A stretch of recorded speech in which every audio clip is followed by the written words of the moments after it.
وقال تعالى: الذين يقولون ربنا هب لنا من أزواجنا وذرياتنا قرة أعين واجعلنا للمتقين إماما। শ্রদ্ধেয় সম্মানিত ও স্নেহের বয়োজ্যেষ্ঠ বয়োকনিষ্ঠ শ্রোতা মণ্ডলী, সকল প্রশংসা রব্বুল আলামিনের জন্য। আমরা আল্লাহ রব্বুল আলামিনের প্রশংসা জ্ঞাপনার্থে বলি আলহামদুলিল্লাহ। পরে পরে অসংখ্য দরুদ ও সালাম অবতীর্ণ হোক নবী মুহাম্মদুর রাসূলুল্লাহ সাল্লাল্লাহু তাআলা আলাইহি সাল্লামের প্রতি। আল্লাহুম্মা আমিন, আল্লাহুম্মা সাল্লি আলাইহি, আল্লাহুম্মা বারিক। খুতবায়ে মাসনুনা তথা আল্লাহর সংক্ষিপ্ত প্রশংসা ও নবী সাল্লাল্লাহু তাআলা আলাইহি সাল্লামের প্রতি দরুদ ও সালামের পর পবিত্র কোরআন হতে একটি আয়াত পরিবেশন করেছি। এই আয়াতটিকে সামনে রেখে আমি আজকে যে বিষয় নিয়ে আলোকপাত করব সেটি হলো এই আল উসরাতুল মিসালিয়া ওয়াল মুআশারাতুল মিসালিয়া ফিল ইসলাম। ইসলামের দৃষ্টিতে আদর্শ সমাজ ও আদর্শ পরিবার।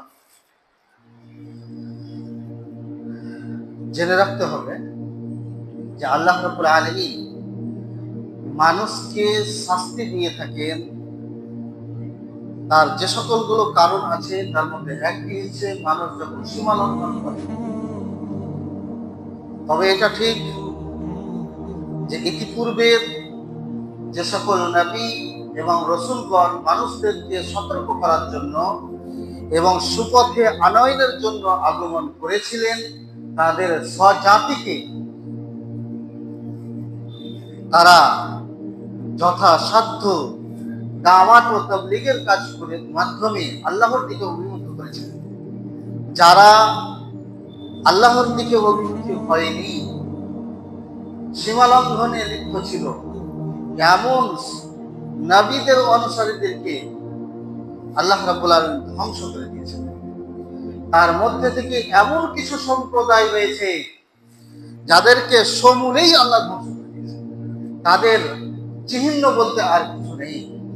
কিন্তু আল্লাহ রাব্বুল আলামিন উম্মতে মুহাম্মাদিয়ার ক্ষেত্রে তথা মুহাম্মাদের অনুসারীর ক্ষেত্রে এমন বিষয়টি করেন না যে সমূলেই উম্মতে মুহাম্মাদিয়ার জাতিকে ধ্বংস করে দিবেন, এমন বিষয়টি নয়। কিয়ামত পর্যন্ত এই উম্মত অবশিষ্ট থাকবে। যতদিন পর্যন্ত এই পৃথিবীর মুখে আল্লাহ আল্লাহ বলার মতো একজন ব্যক্তি অবশিষ্ট থাকবে, ততদিন পর্যন্ত দুনিয়া থাকবে এবং সমূলে এই জাতিকে আল্লাহ ধ্বংস করবেন না। এর মূলত আল্লাহ রাসূল সাল্লাল্লাহু তাআলা আলাইহি সাল্লামের দুআর একটি প্রতিফল। তিনি দোয়া করেছিলেন যে আমার উম্মতকে আল্লাহ তুমি অন্য জাতির ন্যায় সমূলে ধ্বংস করবেন।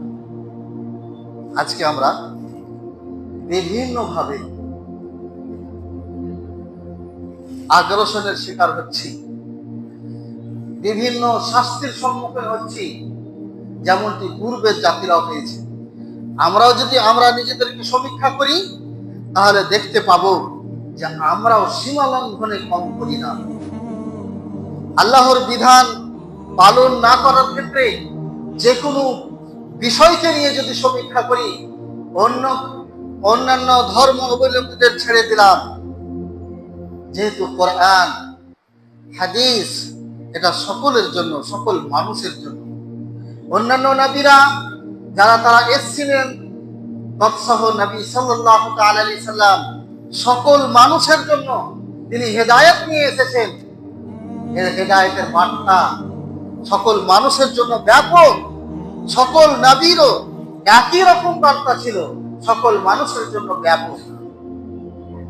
তার মধ্যে থেকে কিছু জন মেনেছিল আর কিছু সম্প্রদায় তারা মানেনি। ঠিক অনুরূপ আজকের বর্তমানে যারা মানুষদেরকে আমরা ভাগ করতে যাই তাহলে দেখতে পাবো কিছু নবী সাল্লাল্লাহু আলাইহি ওয়াসাল্লাম ইসলামকে মানে আর কিছু মানে না।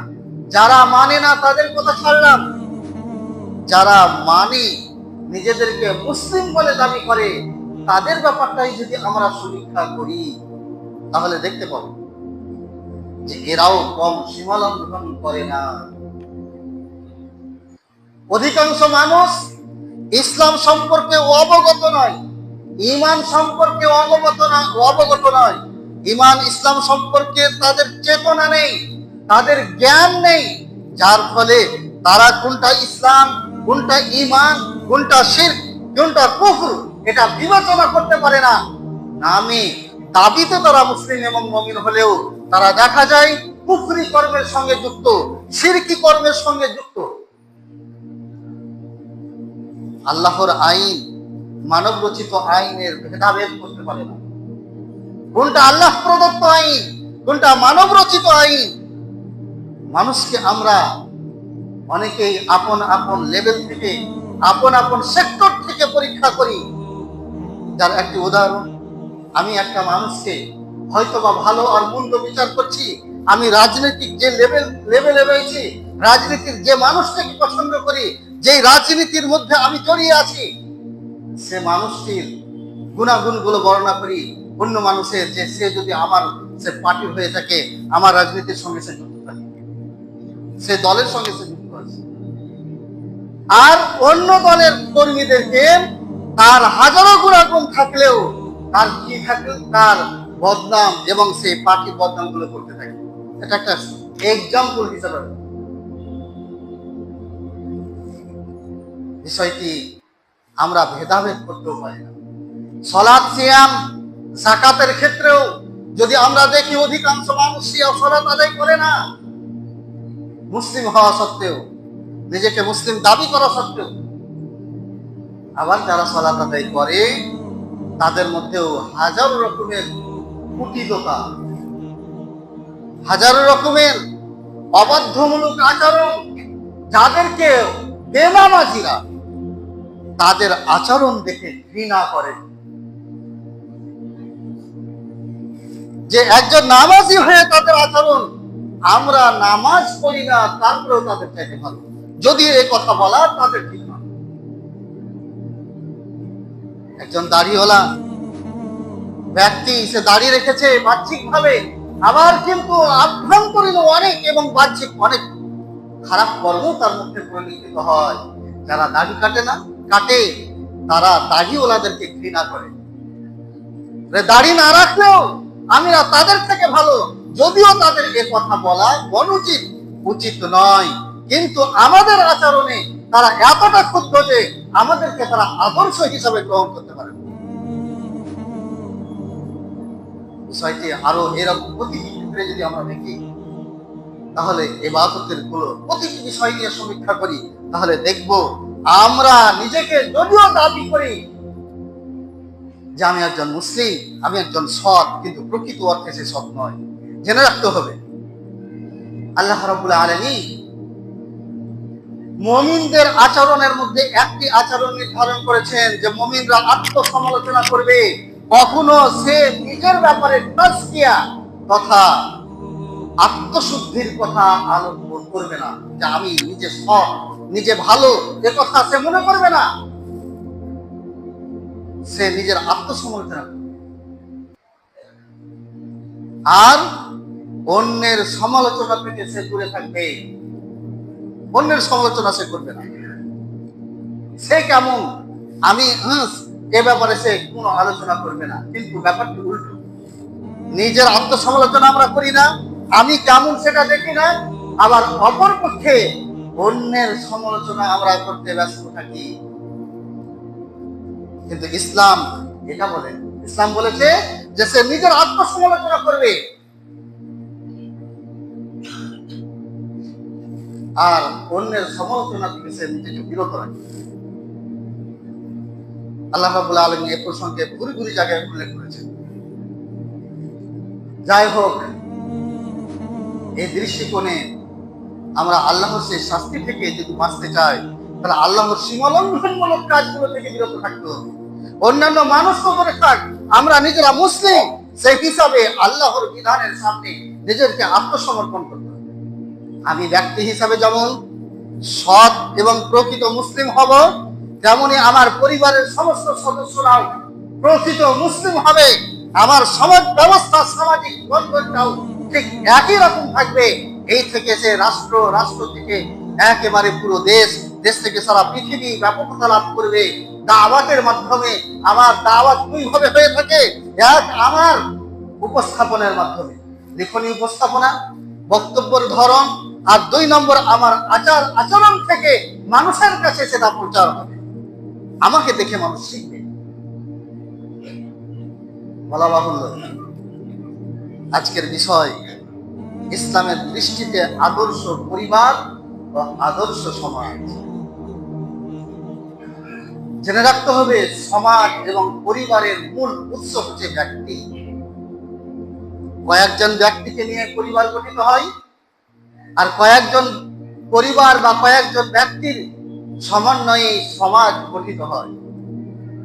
বিধায় প্রত্যেক পরিবারের মূল উৎস এবং প্রত্যেক সমাজের মূল উৎসই হচ্ছে ব্যক্তি। ব্যক্তি যদি ভালো হয় তাহলে পরিবারও ভালো হবে, সমাজও ভালো হবে।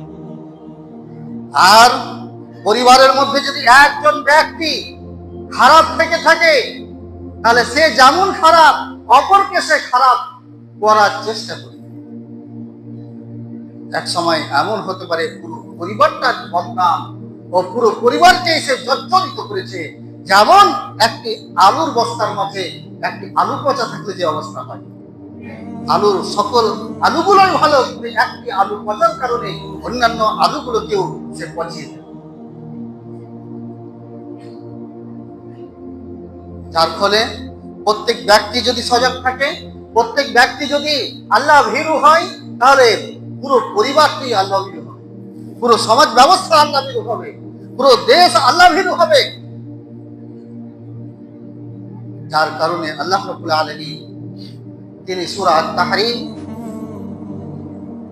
এর 6 নম্বর আয়াতের মধ্যে ব্যক্তি তৎসহ পরিবারের কথা উল্লেখ করতে গিয়ে বলেন, ইয়া আইয়ুহাল্লাযীনা আমানু, হে ঈমানদার লোকেরা, কু আনফুসাকুম ওয়া আহলিকুম নার,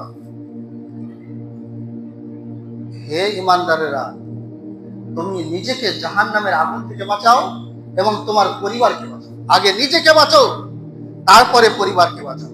আসি ব্যক্তি সহ পরিবার। পরিবার এই শব্দটির আরবি শব্দ, প্রতিশব্দ হলো আল উসরা, আর সমাজের প্রতিশব্দ হলো, আরবি প্রতিশব্দ হলো আল মুআশারা। উসরা আল মুআশারার এক একজন ব্যক্তিকে আবার আহল শব্দ দ্বারা সম্বোধন করা যায়। আহল শব্দটি একটি ব্যাপক শব্দ। আল্লাহ রাব্বুল আলামিন পরিবার সংক্রান্ত বিষয়ের ক্ষেত্রে আলোচনা করতে গিয়ে লূত আলাইহিস সালামের আলোচনায় তিনি বলছেন, ওয়ানাজাইনাহু ওয়া আহলাহু ইল্লা ইমরাতাহু, আমি লূত আলাইহিস সালামের স্বজাতিকে যখন ধ্বংস করতে গেলাম, ধ্বংস করতে ফেরেশতাদের পাঠালাম, তখন আমি লূত আলাইহিস সালাম এবং তার পরিবারদেরকে বাঁচিয়ে নিলাম, তার পরিবারের মধ্যে হতে তার স্ত্রী ছাড়া। এখানে আহল শব্দটার অর্থ হচ্ছে পরিবার। এই পরিবার প্রসঙ্গে বলা যেতে পারে, পরিবারের সদস্য হতে যেই সমাজের প্রথম কর্তা, তার স্ত্রী এবং সন্তানাদি, এই তিনটির সমন্বয়ে, তিনটি গণ্ডির ভিতরে পরিবার গঠিত হয়। আর এই তিনটির মধ্যে যদি আমরা বিবেচনা করি, তাহলে দেখবো সন্তান মানে পিতামাতাও রয়েছে, আর সন্তান মানে তারা আপস ভাই বোন। তাহলে পিতামাতা, স্বামী স্ত্রী এবং সন্তানাদি ও আপস ভাই বোনকে মিলেই একটি পরিবার। আল্লাহ রাব্বুল আলামিন এ প্রসঙ্গে আদর্শ পরিবার কেমন হওয়া উচিত এ কথা উল্লেখ করতে গিয়ে তিনি আল ফুরকানের মধ্যে যে আয়াতটি আমি পরিবেশন করেছি, সেখানে আল্লাহ রাব্বুল আলামিন বলেন যে মুমিনদের গুণাবলী, রহমানের বান্দাদের গুণাবলী প্রসঙ্গে আলোচনা করেছেন। বিভিন্ন গুণাবলীর মধ্যে তাদের একটি গুণাবলী হলো এই, আল্লাযীনা ইয়াকুলুনা, রহমানের বান্দা তারাই যারা বলে, রব্বানা হাব লানা মিন আজওয়াজিনা ওয়া যুররিয়াতিনা কুররাতা আয়ুন, হে আল্লাহ, হে আমার রব, হাব লানা মিন আজওয়াজিনা, আমাদের জন্য তুমি দান করো আমার স্ত্রী, যদি স্ত্রী দোয়া করে তো স্বামী তথা জওজ শব্দটি উভয়লিঙ্গের ক্ষেত্রে ব্যবহার হয়, স্বামী স্ত্রীর ক্ষেত্রেই ব্যবহার হয়। স্বামী বা স্ত্রী এবং সন্তানাদিদের থেকে চোখের শীতলতা দান করো। আদর্শ পরিবার কেমন হবে যে আয়াতে সেটা উল্লেখ করা হয়েছে, যে যাদেরকে দেখে মন জুড়িয়ে যাবে, চোখ শীতল হয়ে যাবে। শুধু চোখ শীতল হয়ে শুধু পরিবারের মধ্যেই সেটা সীমাবদ্ধ থাকবে এমনটি নয়। ওয়াজআলনা লিল মুত্তাকিনা ইমামা, তারা মুত্তাকিদের জন্য আইডিয়াল হবে, আদর্শ হবে। ওয়াজআলনা, আপনি তা আমাদের বানিয়ে দিন, লিল মুত্তাকিনা, মুত্তাকিদের জন্য ইমাম, নেতা, আদর্শ, আইডিয়াল, যাকে দেখে মুত্তাকিরা চলবে, মুত্তাকিরা যাকে দেখে অনুসরণ করবে। এটা হচ্ছে আদর্শ পরিবার। তারা এই কথাগুলো বলে, তারা মুমিনের, যারা রহমানের বান্দা, মুমিন সম্প্রদায়, তারা এই দোয়াটি করতে থাকে। এই আয়াত থেকে যে কথাগুলি আমরা বুঝতে পারলাম যে পরিবার কাকে বলে, পরিবারের একটি গণ্ডি নির্ধারণ করা হয়েছে, পরিবারের সংজ্ঞা নির্ধারণ করা হয়েছে। 2 নম্বর যেটা বুঝতে পারলাম, আদর্শ পরিবার কেমন হবে তাকে বোঝানো হয়েছে। 3 নম্বর যেটা বুঝতে পারলাম এই আয়াতটা থেকে, যে আমার চেষ্টা সাধনার সঙ্গে সঙ্গে আল্লাহর কাছে দোয়াও করতে হবে যে আল্লাহ তুমি আমাকে আদর্শ পরিবার দাও। একজন রহমানের বান্দা আল্লাহর কাছে এটাই কামনা করে, কারণ আল্লাহ যদি কারোর জন্য নির্ধারণ না করে সুসন্তান, আল্লাহ যদি কারোর জন্য সৎ সতী নারী যদি নির্ধারণ না করে, তাহলে সেটা তার ভাগ্যে জুটবে না।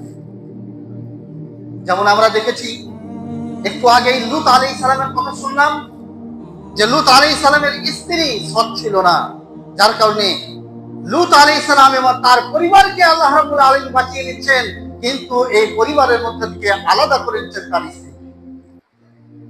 অনুরূপভাবে নূহ আলাইহিস সালামের ঘটনার প্রেক্ষিতে আল্লাহ রাব্বুল আলামিন বর্ণনা করেছেন যে নূহ আলাইহিস সালাম একজন নবী, তিনি মানুষকে সৎ পথে রাখছেন, যেমন লূত আলাইহিস সালামও ডেকেছেন, তার পরিবারকেও ডেকেছেন, কিন্তু তার পরিবারের মধ্যে তার স্ত্রী লূত আলাইহিস সালামের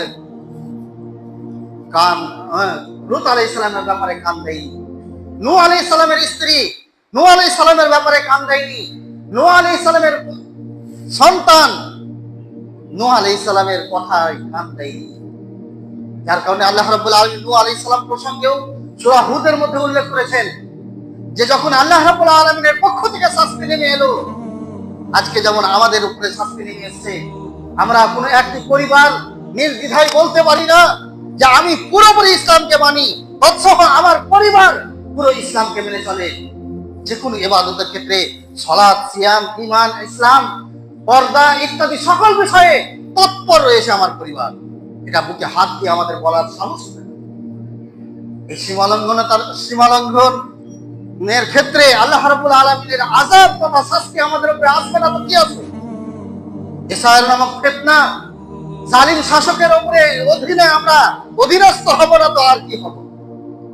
একবার ভাবি, প্রতিটা যুগে এরকম এসছে, আল্লাহ সমূলে ধ্বংস করেননি শুধু রাসূলুল্লাহ সাল্লাল্লাহু আলাইহি ওয়াসাল্লামের দুয়ার কারণে। সে আদর্শ পরিবার, ব্যক্তি ঠিক নেই, পরিবার ঠিক নেই। বলছিলাম যে নূহ আলাইহিস সালামের কথা, নূহ আলাইহিস সালামের উপরে যখন আযাব এলো, আকাশ থেকে পানি বর্ষণ, জমিনের ভিতর থেকে আবার পানি উপচে পড়ছে, এই মুহূর্তে যখন প্লাবনে ভরপুর, এমন মুহূর্তে চোখের সামনে নিজ সন্তান হাবুডুবু কাঁপছে। সন্তানকে ডাকা হলে সন্তান বলছে পাহাড়ে আশ্রয় নিব, যদি যে পাহাড় সামনে দেখছি উঁচু পাহাড়, সেই পাহাড়ে আশ্রয় নিব। তখনও বেটা কিন্তু নূহ আলাইহিস সালামের কথা শুনছে না। আল্লাহ রাব্বুল আলামিন তিনি বলেছিলেন নূহ আলাইহিস সালামকে যে তুমি প্রতিটি মাখলুকের মধ্যে থেকে জোড়াই জোড়াই তুমি কি করে নাও, নৌকার মধ্যে উঠিয়ে নাও, যাতে করে এমন মহাপ্লাবন আসবে সকলে মৃত্যুবরণ করবে, যে দুয়ের মাধ্যমে আবার পৃথিবীর পুনর্জন্ম। তখন এখানে আলোচনা আল্লাহ রাব্বুল আলামিন এই কথা বলতে গিয়ে তোমার পরিবার আহালের মধ্যে তুমি উঠিয়ে নাও। তখন রাসূলুল্লাহ নূহ আলাইহিস সালাম যখন নিজ ছেলেকে হাবুডুবু খেলতে দেখছে, এই মুহূর্তে নূহ আলাইহিস সালাম আল্লাহ রাব্বুল আলামিনের কাছে বলছেন, ওয়ানাদা নূহুর রাব্বাহু ফাকালা রাব্বি ইন্না ইবনি মিন আহলি ওয়া ইন্না ওয়াদাকাল হক ওয়া আনতা আহকামুল হাকিমিন। নূহ আলাইহিস সালাম আল্লাহকে ডাক দিয়ে বলছেন, ওয়ানাদা নূহুর রাব্বা ফাকালা রাব্বি, তিনি বলছেন, হে আমার রব, ইন্না বনি মিন আহলি, আমার সন্তান হচ্ছে আমার পরিবারের অন্তর্ভুক্ত, আর তুমি তো বলেছো যে তোমার পরিবারকে নৌকায় উঠিয়ে নাও। ওয়া আনতা আহকামুল হাকিমিন, তুমি একজন শ্রেষ্ঠ বিচারক, অতএব তোমার এই কথা অনুযায়ী আমি আমার সন্তানকে নৌকার মধ্যে নিয়ে নিচ্ছি। আল্লাহ রাব্বুল আলামিন প্রত্যুত্তরে নূহ আলাইহিস সালামকে জানাচ্ছেন,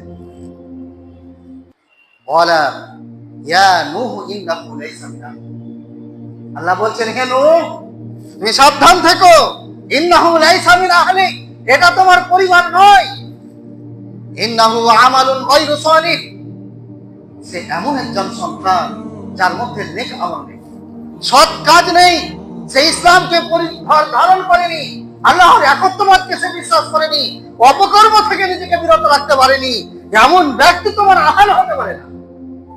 ইন্নাহু লাইসা মিন আহলি ইন্নাহু আমালুন গায়রু সালিহ ফালা তাসআলনি, অতএব তুমি আমার কাছে অনুনয় করো না, মা লাইসা লাকা বিহি ইলম, যে ব্যাপারে তোমার জ্ঞান নাই। আল্লাহ কাকে বলছেন? একজন নবীকে বলছেন। কোন নবী? আমরা জানি যে যত মানুষ এসছে সকল সৃষ্টিজীবের মধ্যে সেরা হচ্ছে মানব জাতি। মানব জাতির মধ্যে শ্রেষ্ঠ হচ্ছে সাহাবায়ে কেরাম, সাহাবায়ে কেরামদের থেকেও শ্রেষ্ঠ হচ্ছে নবী আলাইহিস সালাম। নবীদের মধ্যে থেকে শ্রেষ্ঠ হচ্ছেন পাঁচজন নবী, যাদেরকে উলুল আজম বলা হয়। উলুল আজমের মধ্যে যে নবীর লিস্টে পাঁচজনের মধ্যে যে নবী লিস্টে আছে তার মধ্যে একজন হচ্ছেন নূহ আলাইহিস সালাম। এই পাঁচজনের মধ্যে সিরিয়ালগত দিক থেকে প্রথম হচ্ছেন নূহ আলাইহিস সালাম, তারপরে হচ্ছেন ইব্রাহিম আলাইহিস সালাম, তারপরে হচ্ছেন মুসা আলাইহিস সালাম, তারপরে ঈসা আলাইহিস সালাম, তারপরে মুহাম্মদুর রাসূলুল্লাহ সাল্লাল্লাহু আলাইহি সাল্লাম। আর মর্যাদার দিক দিয়ে শ্রেষ্ঠ হচ্ছেন এই পাঁচজনের মধ্যে থেকে আবার মর্যাদায় শ্রেষ্ঠ নবী মুহাম্মদুর রাসূলুল্লাহ সাল্লাল্লাহু আলাইহি সাল্লাম, দ্বিতীয় হচ্ছেন ইব্রাহিম আলাইহিস সালাম, তৃতীয় হচ্ছেন নূহ আলাইহিস সালাম, চতুর্থ হচ্ছেন মুসা আলাইহিস সালাম, পঞ্চম হচ্ছেন ঈসা আলাইহিস সালাম। উলুল আজম, যারা দৃঢ় সংকল্প মর্যাদার অধিকারী রাসূল, তাদের মধ্যে এই পাঁচজনের মধ্যে নূহ আলাইহিস সালাম তিনাকে আল্লাহ বলছেন যে তুমি অনুনয় বিনয় করবে না, তুমি আমার কাছে সওয়াল করবে না যে ব্যাপারে তোমার জ্ঞান নেই। আপনি একবার ভাবুন আপনার সন্তান নিয়ে, যার এই দুনিয়ার ক্রিয়ার গঠনের জন্য আপনি সদা প্রস্তুত, যার চাকরি এবং দুনিয়ার সফলতা নিয়ে আপনি ব্যস্ত। আপনি একবার ভাবুন মৃত্যুর পর আপনার সেই সন্তানটি কোন জায়গায়, কি অবস্থায় থাকবে? একজন নবীকে যদি নবী শাস্তি থেকে বাঁচাতে না পারে, সেই দিন কি অবস্থা হবে আমার, আপনার, আমার সন্তানদের, আমার স্ত্রীদের? একবার ভাবুন। সেই নবী কে আল্লাহ রাব্বুল আলামিন বলছেন, ইন্নাহু লাইসা ফালা তাসআলনি মা লাইসা লাকা বিহি ইলম ইন্নী আইযুকা আন তাকুনা মিনাল জাহিলিন। আমি তোমাকে উপদেশ দিচ্ছি, আল্লাহ বলছেন নূহ আলাইহিস সালামকে, আমি তোমাকে উপদেশ দিচ্ছি, আন তাকুনা মিনাল জাহিলিন, তুমি জাহিলদের অন্তর্ভুক্ত হবে না। এরকম আবেদনের মাধ্যমে তুমি যেন জাহিল না হও। সেই একবার ভাবি যেটা কতটা তাৎপর্যপূর্ণ। সে আদর্শ পরিবার আমরা গঠন করতে পেরেছি। আমি এতক্ষণ পর্যন্ত আদর্শ পরিবার কেমন হওয়া উচিত সে বিষয় নিয়ে আলোচনা করব। যে আদর্শ পরিবারে এমন হবে যাকে দেখে মানুষ তাকে আদর্শ হিসাবে গ্রহণ করবে, আইডিয়াল হিসাবে গ্রহণ করবে, তার আচার আচরণ দেখে চোখ শীতল হয়ে যাবে যে আমার ছেলে আমার পরিবারে এত সুন্দর। আমি নিজেই আইডিয়াল হতে পারি, আমি নিজেই আইডিয়াল হতে পারি। অন্যের কথা কি বলবো, আমার অধীনস্থ পরিবারের কথা কি বলবো? এর কুফল এবং সুফল নিয়ে আগামীতে আলোচনা রাখবো, যে এর কুফল কি, এর সুফল কি, দুনিয়াবি কুফল কি, দুনিয়াবি সুফল কি, আখিরাতের কুফল কি, আখিরাতের সুফল কি, সে বিষয় নিয়ে আলোচনা করব। এ ব্যাপারে আমাদের দায়িত্ববোধ কেমন হওয়া উচিত সে ব্যাপারে আলোচনা করব। শুধুমাত্র আছে যে আদর্শ পরিবার কেমন হওয়া উচিত, আমি নিজেই আদর্শ পরিবারের একজন সদস্য হতে পারিনি, নিজভাবে গর্ব করে কথা বলতে পারি না যে আমার পরিবারের আমি শুধুমাত্র আমি অন্যান্য মানুষকে ছেড়ে দিলাম, আমার পরিবারের জন্য আমি আদর্শ, আমার পরিবারের জন্য। আমারও হাজারোটা ভুল আমার পরিবারই ধরিয়ে দিবে, সেটা আমার পরিবারের মধ্যেই হয়তো সীমাবদ্ধ আছে, লোক সম্মুখে আসছে না, কারণ আভ্যন্তরীণ বিষয়ে পরিবার যা জানে অন্য কেউ জানে না। রাসূলুল্লাহ সাল্লাল্লাহু আলাইহি ওয়াসাল্লাম যার কারণে তিনি বলেছেন প্রতিটি সেই পরিবারের কর্তা প্রসঙ্গে উল্লেখ করতে গিয়ে বলেছেন, আর এই পরিবার এর সূচনা হয়ে থাকে বৈবাহিক বন্ধনের মাধ্যমে, তথা স্বামী স্ত্রী এই বন্ধনের মাধ্যমে পরিবারের সূচনা হয়। এরপর থেকে সন্তানাদি, সন্তান হলো মানে তারা আপস ভাই বোন, আর সন্তান হলো মানে আমরা হচ্ছি তার পিতা মাতা। এই সূচনা হয়ে থাকে বৈবাহিক বন্ধনের মাধ্যমে। আমি বলতে পারি না আমি একজন কর্তা হিসেবে, পরিবারের কর্তা হিসেবে, যে আমি পরিবারের জন্য আইডিয়াল, পরিবারের জন্য আইডিয়াল স্বরূপ। যে পরিবারের আইডিয়াল হতে পারবে সে সর্বোত্তম ব্যক্তি। এ সার্টিফাই কে করবে? পরিবারের সদস্য, তার স্ত্রী করবে। রাসূলুল্লাহ সাল্লাল্লাহু আলাইহি ওয়াসাল্লাম বলছেন, খায়রুকুম খায়রুকুম লিআহলি, তোমাদের মধ্যে সর্বোত্তম ব্যক্তি সেই যে তার পরিবারের কাছে উত্তম।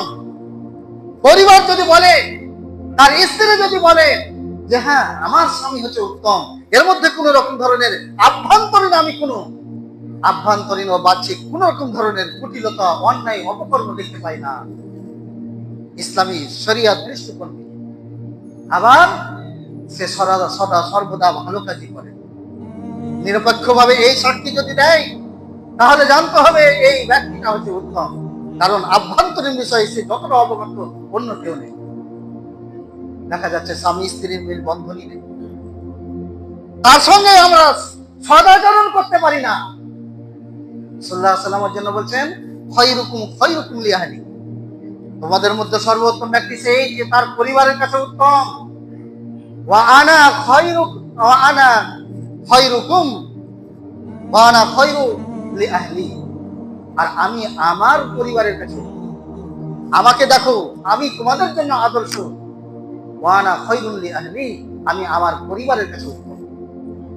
রাসূলুল্লাহ সাল্লাল্লাহু আলাইহি ওয়াসাল্লাম নিজ পরিবারের কাছে এত উত্তম ছিলেন যে তার সকল স্ত্রীগণ, আমরা হয়তো একটা স্ত্রীকে নিয়ে থাকি, রাসূলুল্লাহ সাল্লাল্লাহু আলাইহি ওয়াসাল্লাম নিজ জীবদ্দশায় তিনার যে 13টা স্ত্রী, এবং সর্বক্ষণ যখন তিনি সর্বাধিক একই সঙ্গে 11টা স্ত্রী ছিল,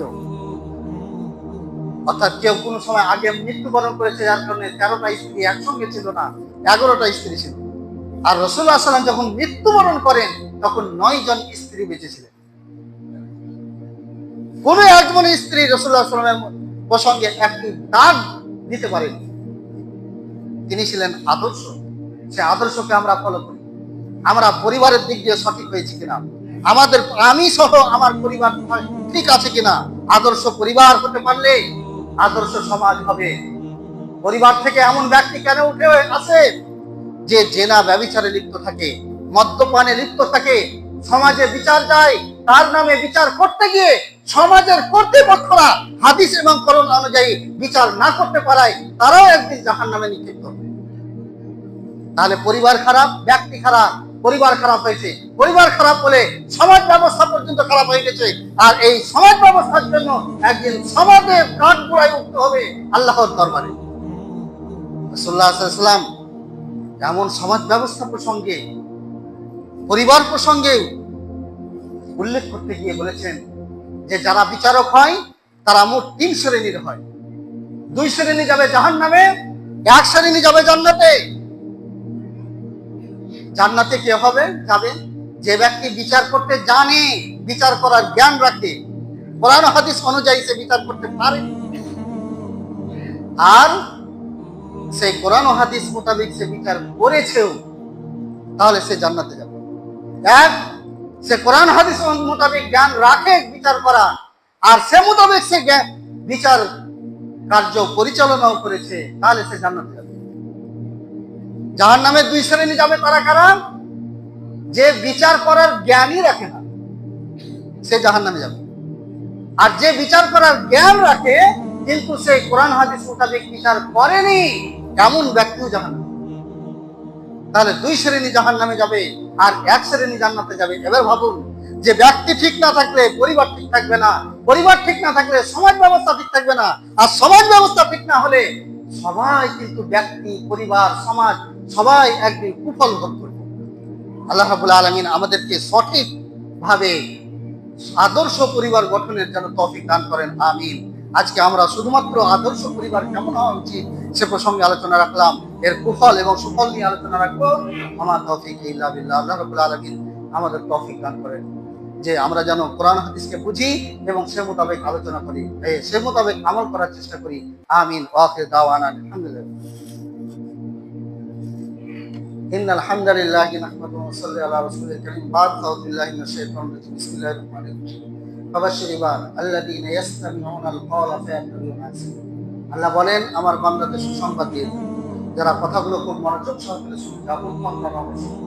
আজকের আলোচনায় কোরআন হাদিস থেকে যা আলোচিত হয়েছে তা মেনে নেওয়ার মাধ্যমে যেন আমরা আল্লাহর একনিষ্ঠ বান্দা হয়ে আল্লাহর সন্তুষ্ট অর্জনের মাধ্যমে যেন আমরা জাহান্নাম থেকে মুক্তি পেয়ে জান্নাত পেতে পারি, তার তৌফিক দান করো, আমিন।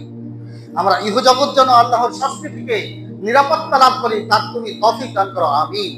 এবং ইহজগতের পরেও যেন আমরা তোমার সন্তুষ্টি লাভের মাধ্যমে যেন জাহান্নাম থেকে মুক্তি পেতে পারি, তার তৌফিক দান করো, আমিন। আল্লাহ, যে সকল জালিম বাদশা দ্বারা মুসলিম সমাজ আজকে শাসিত হচ্ছে, জালিমরা সেই জালিম বাদশাদের প্রতি তুমি তাদের জুলুমকে নিঃশেষ করে দাও এবং আমরা যেন ন্যায় পেতে পারি, তার তুমি তৌফিক দাও, আমিন। আল্লাহ, যে সকল মুসলিমরা তৎসহ অন্যান্য মানুষেরা জুলুমের শিকার হচ্ছে, সেই জুলুম এবং জালিমদেরকে হয় তুমি হিদায়াত দান করো, নয় তুমি তাদেরকে উপযুক্ত শাস্তি দাও। আর যারা আমরা নিষ্পেষিত অত্যাচারী করছি তাদেরকে তুমি আল্লাহ, যে আমরা পাপী তাপী মানুষ, সেই পাপ থেকে ফিরিয়ে এনে তুমি আমাদেরকে সবল এবং আমাদেরকে তুমি সাহায্য করো, আমিন। এই সাহায্যের মাধ্যমে আমরা যেন কেউ নাগরিকত্ব না হারাই, আমরা যে প্রকৃত বৈধ নাগরিক, আল্লাহ তুমি সেটা আমাদের দিকে একবার তাকিয়ে তুমি আমাদের প্রতি সাহায্য করো, আমিন। আখির দাওয়ানা আলহামদুলিল্লাহ।